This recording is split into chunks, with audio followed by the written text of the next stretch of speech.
여러분에게 누군가가 지금 여러분은 누구 곁에 있습니까? 하고 묻는다면 뭐라고 답을 하시겠습니까? 여러분 누구 곁에 계세요? 그럼 가장 가까이 있는 아내거나 또 자녀거나 조금 더 생각을 하신 분들은 내가 가장 가까이 믿고 지내는 사람들을 이야기할 거라고 생각합니다.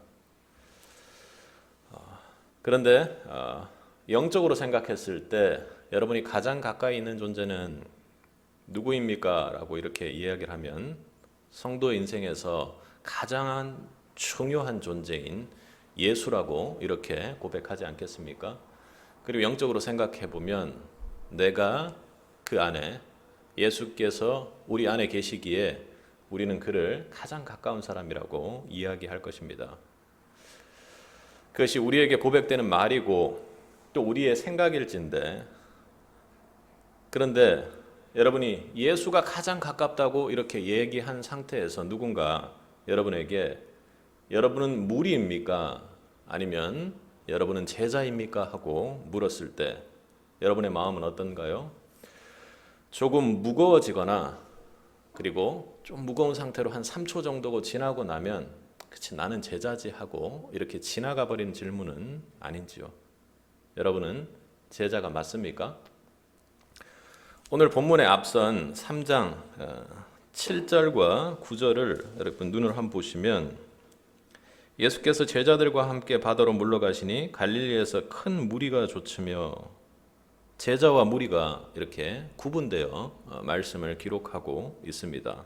또 9절을 보면요, 예수께서 무리의 애워싸는 미는 것을 면키 위해 작은 배를 등대하도록, 그러니까 준비하라고 제자들에게 명을 하셨습니다. 그러니까 무리의 그 중에서 빠져나오기 위해서 또 구분되어 있는 제자의 무리에게 뭔가를 준비하라고 이렇게 명하시는 예수님의 모습이 기록되어 있습니다.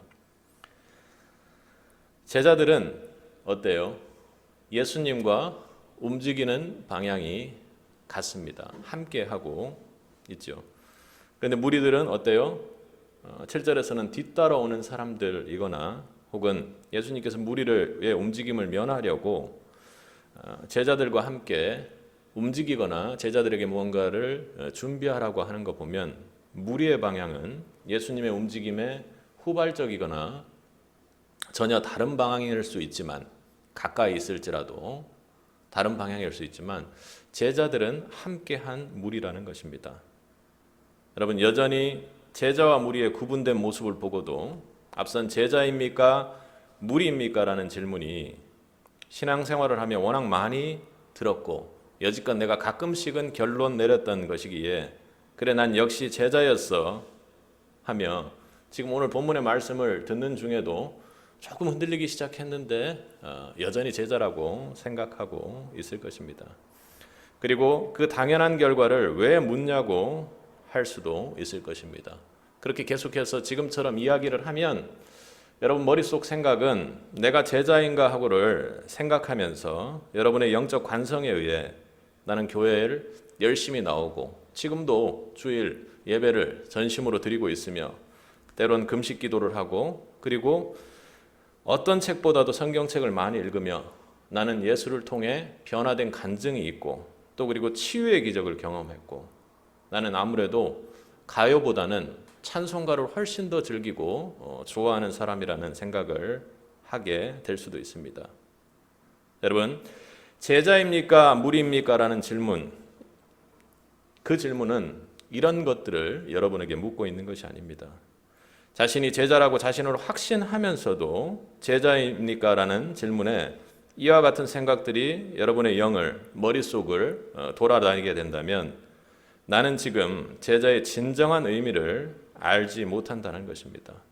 우리가 예수님과 혹은 예수님이 좋아하실 만한 것에 가까이 있는 것과 제자는 전혀 다르다는 것을 오늘 본문은 알게 합니다.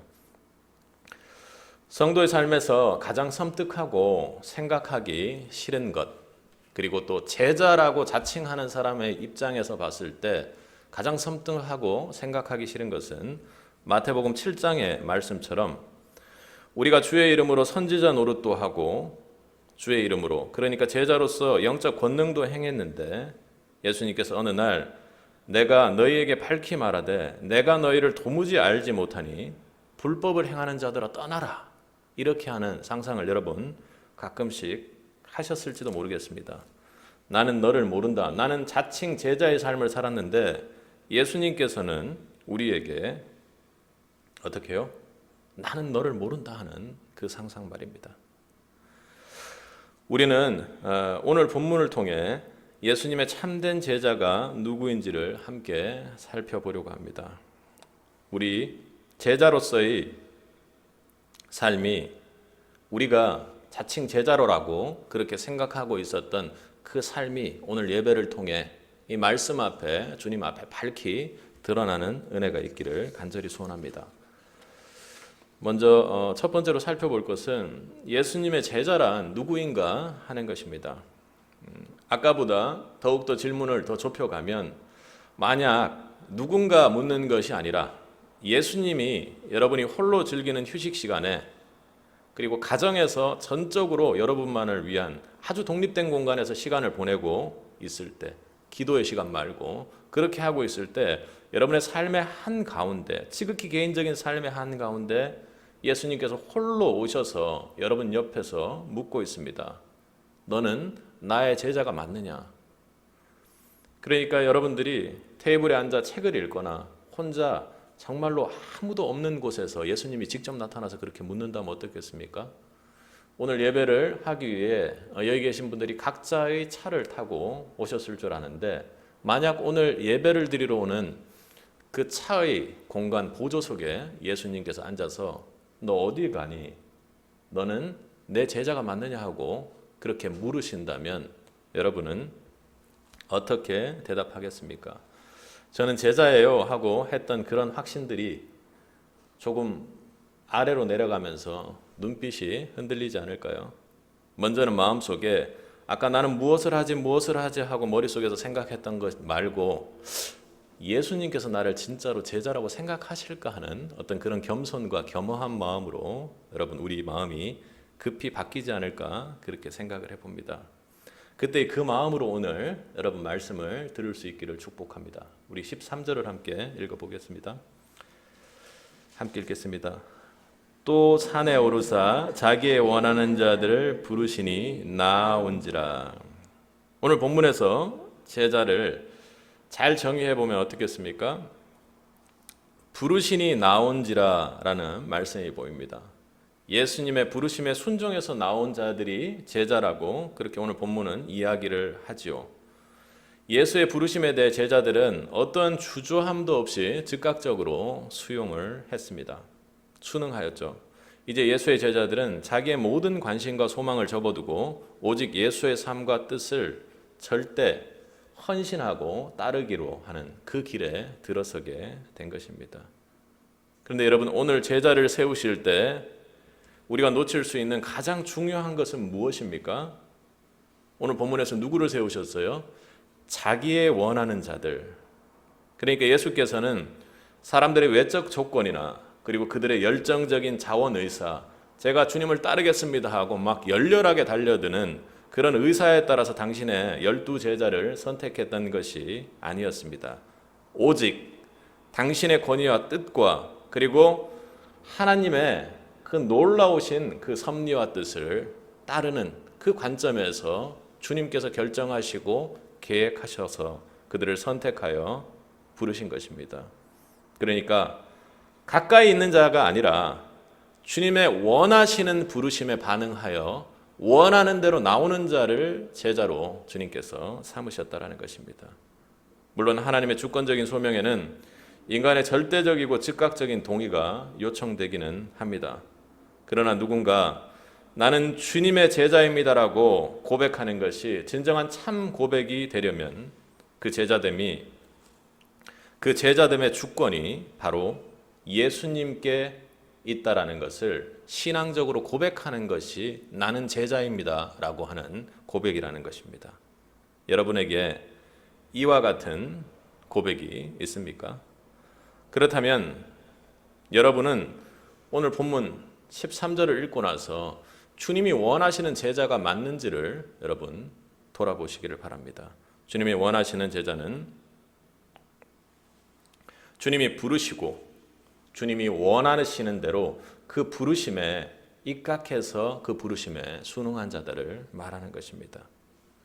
여러분, 그럼 주님이 원하시는 제자는 어떤 사람일까요? 우리는 이를 구체적으로 살펴보기 위해 주님이 제자를 세우신 목적이 무엇인지를 함께 살펴보려고 합니다. 먼저 제자를 세우신 목적입니다. 우리 14절을 한번 읽어보도록 하겠습니다. 함께 읽겠습니다. 이에 12를 세우셨으니 이는 자기와 함께 있게 하시고 또 보내사 전도도 하며. 아멘. 제자를 세우신 목적이 뭐라고 하십니까? 함께 하심에 있다고 합니다. 제자를 세우신 목적의 작은 하나는 함께 하심에 있는 것입니다. 실로 그 12제자들은 하나님의 아들과 가장 가까운 관계를 맺으며 그렇게 살아가야 했습니다.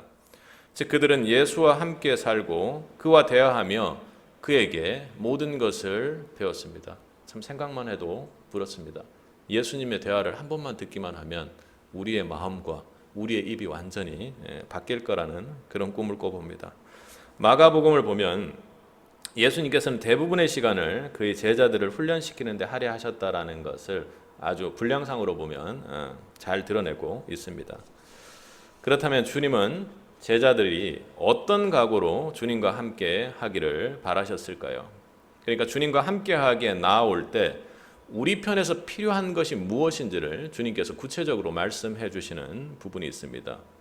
우리 누가복음을 한번 찾아보겠습니다. 우리 마가복음을 잘 딱 이렇게 줄을 끼워 놓으시고 누가복음 9장으로 한번 가보도록 하겠습니다.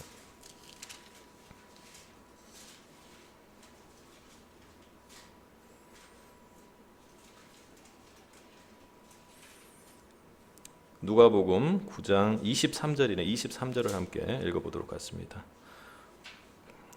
또 무리에게 이르시되 아무든지 나를 따라오려거든 자기를 부인하고 날마다 제 십자가를 지고 나를 좇을 것이니라. 아멘. 무슨 말씀이십니까? 주님과 함께 하기 위해서, 주님을 따르기 위해서, 주님의 제자 되기 위해서 우리에게 가장 중요한 것이 무엇이냐 하면 바로 자기를 부인하는 제자도라고 그렇게 말씀하시는 겁니다. 제자도의 가장 중요한 목적은 우리가 주님과 함께 하기 위함이요, 주님이 우리와 함께 하시기 위함일 것입니다. 오늘 마가복음에서 이야기한 것처럼 주님께서 제자를 세우시는 목적이 뭐라고요? 우리와 함께 하기 위함이라고 말씀하십니다. 그러기에 자기를 부인하는 자만이 주님과 함께 할 수 있습니다. 제자로서 준비하길 원했던 마음, 그 마음, 자기 부인은 주님과 함께 할 수 있는 유일한 길임을 우리는 알 수 있습니다. 주님께서 오늘 제자를 세우신 목적을 통해 우리는 그것을 정확히 깨달음에 이를 수가 있습니다. 내가 죽지 않고서는 단 한순간도 제자로 살아갈 수가 없고, 내가 살아나는 그 순간 결코 우리의 삶은 제자의 삶이 될 수 없다라는 것을 오늘 우리는 본문을 통해 생각해 볼 수가 있습니다. 노래 가사에도 그런 말이 있잖아요. 내 속에 내가 너무나도 많은 상황이 되면 주님께서 쉴 만한 곳이, 주님께서 머물 만한 곳이 없기에 우리의 삶이 아무리 내가 잘 되고 아무리 내가 강하게 강성하게 설지라도 살아나갈 수가 없다라는 것이죠. 주님과 함께 말입니다. 갈라디아서 2장 20절에 얘기했던 것처럼 내가 그리스도와 함께 못 박혔나니 그런즉 이제는 내가 산 것이 아니요 오직 내 안에 그리스도께서 사신 것이라. 이것이 내가 죽고 예수가 사는 그 인생이 바로 제자의 삶이요, 그것이 바로 주님께서 우리와 함께 하기 위해 제자를 세우신 목적이라고 오늘 본문은 이야기하고 있는 것입니다. 그렇다면 구체적으로 주님께서 제자로서의 어떻게 해야 하는 것인가 하는, 주님을 따르기 위해서 어떻게 해야 하는 것인가 하는 그러한 질문에 대해 답한 말씀을 찾아보려고 합니다. 그러니까 제자로서 주님과 자기를 부인하고 주님과 함께 하겠다고 한 것이 어떤 것인지를 우리가 구체적으로 한번 살펴보겠습니다. 그 제자도의 작은 하나는 주님과 함께 하기 위한 그 제자도의 작은 하나는 어디든지 함께 한다라는 것입니다. 우리 누가복음 9장 57절을 한번 읽어보도록 하겠습니다. 함께 읽겠습니다.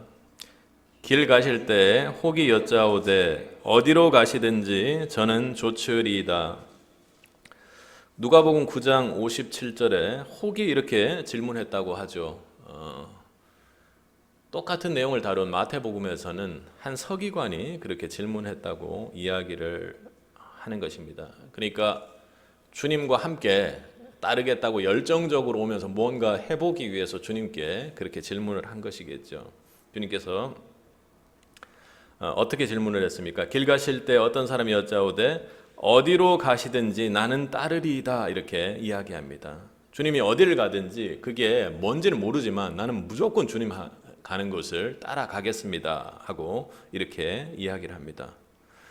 우리도 그런 고백을 많이 합니다. 그런데 예수님께서는 제자로 나아가고자 하는, 주님을 쫓아 따르고자 하는 그에게 그 각오를 칭찬해주고 기꺼워해 주시고 잡아주실 만도 한데, 그러나 그 길이 어떠한지에 대해서 숨기지 않고 그냥 구체적으로 그렇게 말씀을 해주십니다. 우리 다음 구절을 읽겠습니다. 58절입니다. 예수께서 가라사대 여우도 굴이 있고 공중의 새도 집이 있으되 인자는 머리 둘 곳이 없도다 하시고, 여러분 예수님의 가는 길은 다른 무언가로 덮을 것이 없이 매우 어려운 길입니다. 머리 둘 곳, 잠시의 편안함도 없는 불편한 길이 될 것입니다. 여러분 그래도 가시겠습니까? 예수님은 지금 조금 괜찮아질 거야, 지금은 좀 힘든데 나중에 괜찮아지는 길이니까 잘 따라오면 돼, 엄청난 축복이 기다리고 있는 길이니까 따라오면 돼, 이렇게 말씀하고 계시는 것이 아닙니다. 내가 가는 길은 편안하지 않을 거야 하고 그렇게 이야기하십니다. 너무나도 좁아 온 전력을 다해도 힘든 길이라고 그렇게 말씀하고 계시는 것입니다. 구체적으로 따지지 않고 보면 따라가는 것이 그리 어렵겠습니까마는, 주님 좋아서 그냥 따라가는 것이 그리 어렵겠습니까마는, 하지만 예수님을 진정으로 따라가는 길은 말 그대로 예수님이 어디로 가시든지 따라가야 하는 길이기에 어려운 길이라는 것입니다. 이것을 알고 나면 쉽지 않은 일이죠. 몇몇 교역자분들이 저와 대화하면서 그렇게 한 기억이 있습니다. 신대원에서 또 전도사님들도 함께 대화할 때 저는 뭐도 모르고 훈련받는다고 마음을 주셔서 시작했는데 너무나도 힘이 들고 너무나도 어렵다고 말하면서 울면서 고백했던 기억들이 몇몇 있습니다. 전도사들은 가끔 그런 대화들을 하곤 합니다. 하나님의 길이기에 가야 한다고 제가 울고 있기에 모질게 말은 못했지만, 제자라면 그렇게 눈물 콧물이 흘러도 그렇게 그 길을 가야만 합니다. 제자로 세움 받았다면 그 길을 가야 합니다. 왜 그렇습니까? 예수님께서 그런 길만을 골라서 가셨기 때문입니다. 꽃길이 아니라 예수님이 가는 길 어디라도 가는 것이 제자이기 때문이죠. 그러니까 그 눈물 콧물을 흘리며 그렇게 어려워하는 그 주의 길을 가는 사역자, 교역자분들은 잘 가고 있다라는 증거입니다. 예수의 길로, 그리고 제자의 길로 가는 예수의 흔적이 그 눈물 콧물이 아니겠습니까?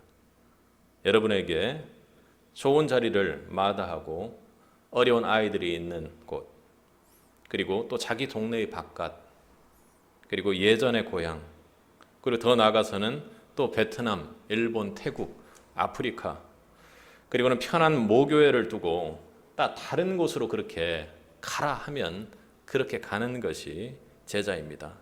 누가복음 9장에 어디든지라고 자신 있게 외친 사람, 그럼 저기로 가자, 머리 둘 곳 없는 저곳으로 가자 하니까 그 사람은 어땠을까요? 아마 몸이 경직되고 안색이 변했을 것입니다. 아니라면 그가 바로 제자의 이름에 이름을 올리는 자가 되지 않았겠습니까? 우리가 제자라면 주님의 원하시는 길로 가자는 명령을 따라야 합니다. 자기의 부인은 첫 번째는 자기의 길을 부인하는 것입니다. 우리는 그분의 일방적 은혜로 선택받은 사람들이기 때문에 그분이 우리의 길을 결정하는 주체이기 때문입니다. 제자의 길이 어디든지 우리가 원하는 안전지대 바깥에 있다는 것 여러분 마음에 명심하셔야 됩니다. 예수님을 제자로 따르기 위해서는 관로를 치고 무언가를 포기해야 합니다. 왜 관로를 치라고 얘기할까요? 여러분 거기에 써 넣어야 할 것들이 너무나도 많기 때문입니다. 나는 나의 안위를 포기하겠습니다. 나는 나의 원하는 것을 포기하겠습니다. 왜요? 예수님의 원하는 길을 가겠다라는 그 이름이 바로 제자이기 때문입니다. 예수님의 제자를 문자 그대로 정의하면 예수님이 어디를 가시든지 따라가는 사람이라고 할 수 있습니다. 어디든지 예수님을 따라가면 남들이 가까이 하지 않으려고 하는 불쌍한 자, 억눌린 자, 상처받은 자, 죄인들의 무리에 이르게 됩니다. 그리고 손가락질 받고 배척받는 자리가 바로 그 자리가 될 것입니다. 예수님을 따르면 가족들에게 미쳤다는 소리를 듣는 것은 당연한 일입니다. 예수님께서도 그렇게 되셨기 때문이죠. 그리고 정부로부터 높음이나 명예나 권리로부터 완전히 멀어지는 길이 될 수 있습니다. 여러분 우리가 지금 세상에 나가서 여러분들이 무언가 억눌리고 억울한 일을 당하고 배척을 당해서 자신의 권리를 찾기 위해서는 어떻게 해야 합니까? 내 목소리를 높여야 되고 상대를 비판하며 근거를 따져서 논리적으로 이야기를 해서 무언가를 따져내야 합니다. 그러나 제자는 내 소리를 높이기 전에 내 안에 예수의 소리를 듣고 기도하는 사람들이 아닙니까? 예수님을 따르면 궁극적으로 머리 둘 곳이 없는 것이 아니라 온통 삶이 십자가의 보혈로 그렇게 덮이는 삶을 살게 될 것입니다. 그러나 여러분 제자 되기를 고백하는 여러분 우리 모두에게 그 은혜가 있기를 축복합니다. 주님과 함께 하고자 하는 그 제자도의 구체적 두 번째는 언제든지 함께 한다라는 것입니다. 우리 59절을 한번 읽어보도록 하겠습니다. 함께 읽겠습니다. 또 다른 사람에게 나를 조추라 하시니 그가 가로되 나로 먼저 가서 내 부친을 장사하게 허락하소서. 그 사람은요 앞서 있는 서기관하고는 다르게 예수님으로부터 직접 제자로 초청받음을 얻었습니다.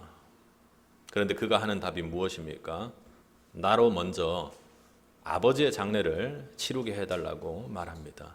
그 말은 꽤 합당하고 그리고 우리의 입장에서 봤을 때도 그 말을 들어줄 수밖에 없을 것입니다. 아버지의 장례. 지금 이 사람은 어떻습니까? 나를 따르라고 했을 때 저는 주님 따르기 싫어 절대 안 갈 겁니다. 이렇게 이야기하는 것이 아니라 때가 맞지 않다. 지금 말고 요거 하고 가겠습니다. 당장 지금은 안 되는데 이것만 해결되고 나면 갈 수 있다고 그렇게 말합니다. 그 사람의 심정이 충분히 이해가 됩니다. 그의 말에 여러분 무엇이 먼저입니까? 나로 먼저 나의 시간에 이런 이야기를 하고 있는 것입니다. 그에게는 나의 시간이 나의 시간, 나에게 주어진 때가 먼저입니다. 그런데 여러분 우리 마가복음의 제자들을 만나 부르시는 제자들의 반응은 어땠습니까? 마가복음에 가장 많이 나오는 말이기도 합니다. 우리 한번 다시 마가복음으로 가서 찾아보겠습니다. 마가복음 1장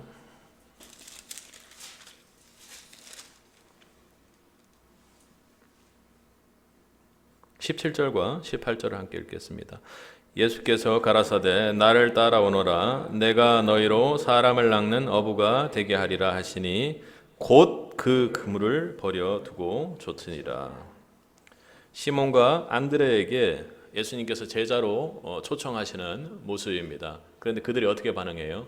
곧 내려놓고 반응하고 있습니다. 그리고 마가복음 우리가 함께 나눴던 마가복음 2장의 세리 마태도 어때요? 그 사이에 무언가 주저함이 없이 자신이 하던 일을 내려놓고 일어나서 예수를 따르는 모습을 우리는 보았지요. 오늘 나로 먼저 가서 부친의 장사를 허락하옵소서 하는 이 말에 예수님께서 뭐라고 말씀하십니까? 우리 60절을 누가복음 60절을 다시 돌아오셔서 한번 읽어보겠습니다. 함께 읽겠습니다. 가라사대 죽은 자들로 자기의 죽은 자들을 장사하게 하고 너는 가서 하나님의 나라를 전파하라 하시고.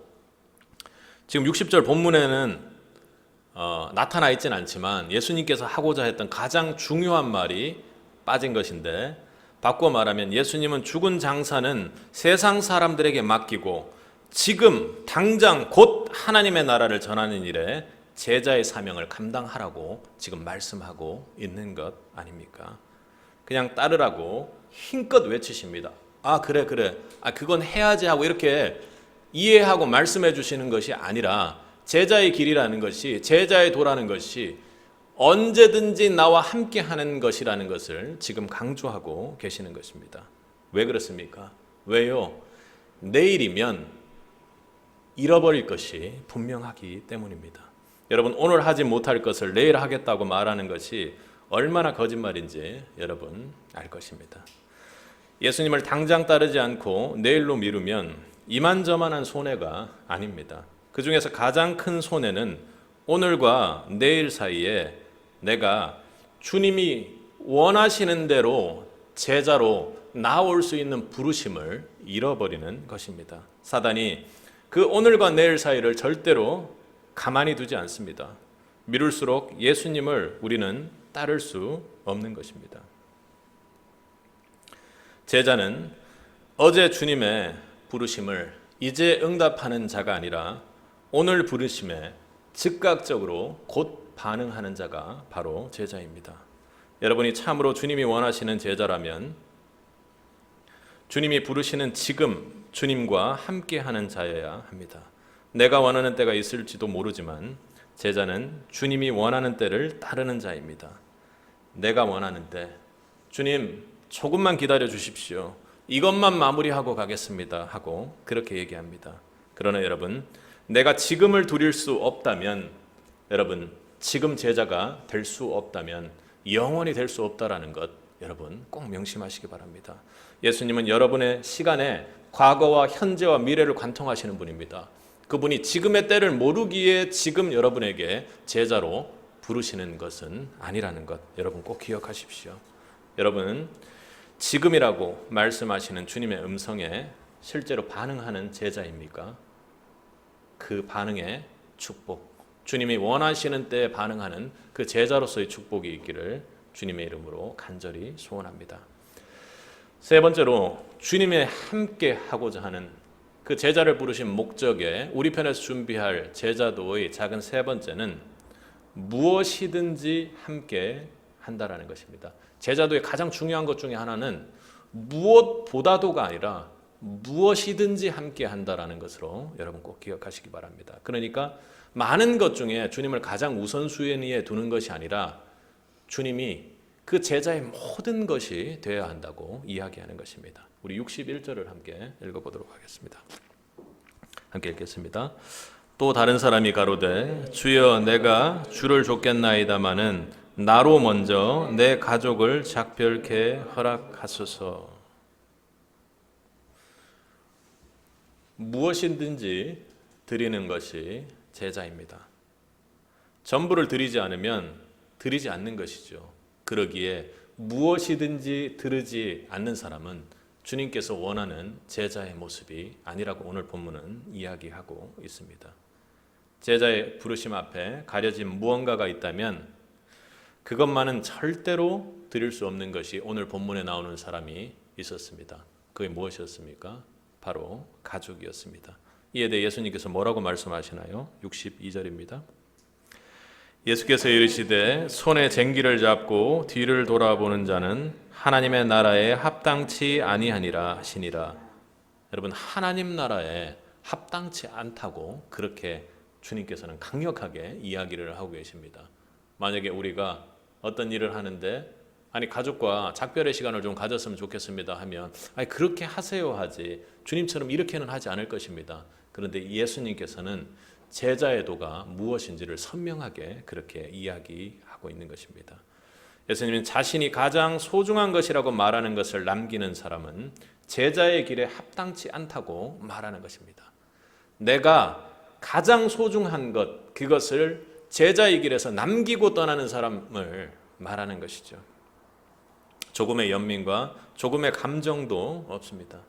아마도 엘리야 선지자를 만난 엘리사처럼 자신에게 있는 모든 것들을 태워버리기를 주님께서는 말씀하고 계십니다.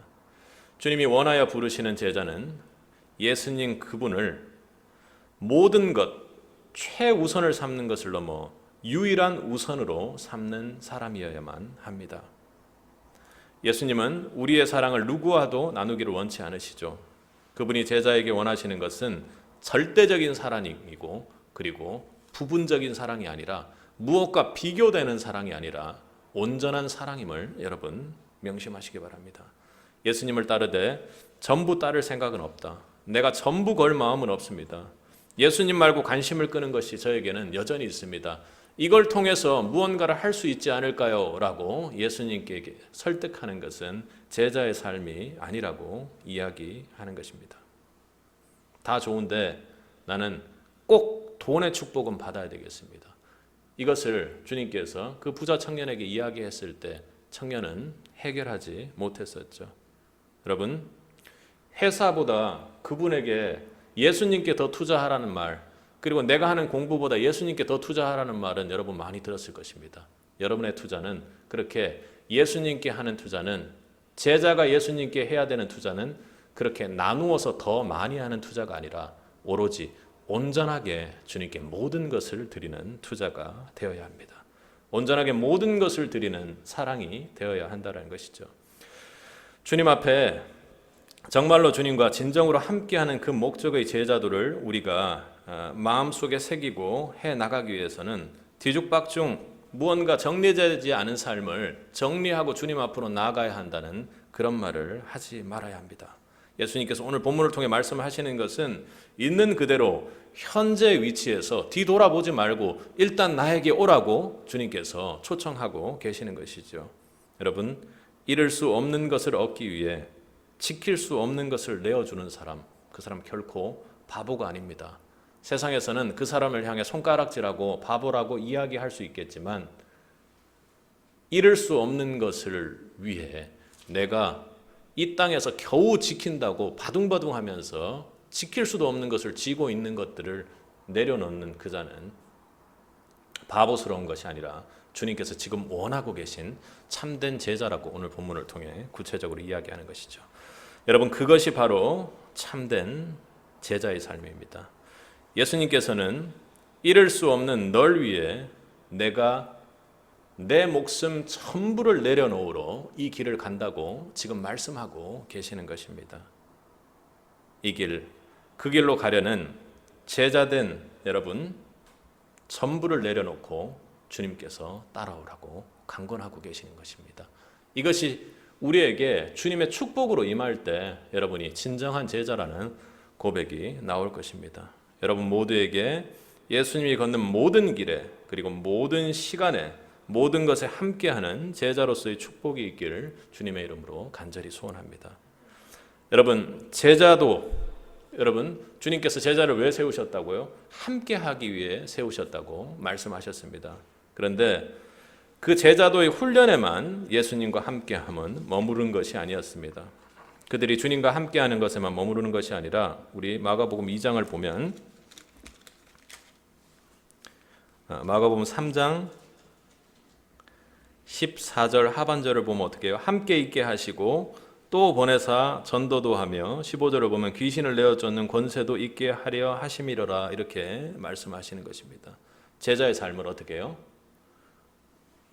예수님께서 우리 제자를 부르신 그 목적은 함께 하심에만 있는 것이 아니라 더욱 확장되어, 작은 두 번째로는요, 제자의 삶을 사명의 삶으로 확장하고 변화시켜 주시는 것입니다. 우리 16절에서 19절까지를 함께 읽어보겠습니다. 함께 읽겠습니다.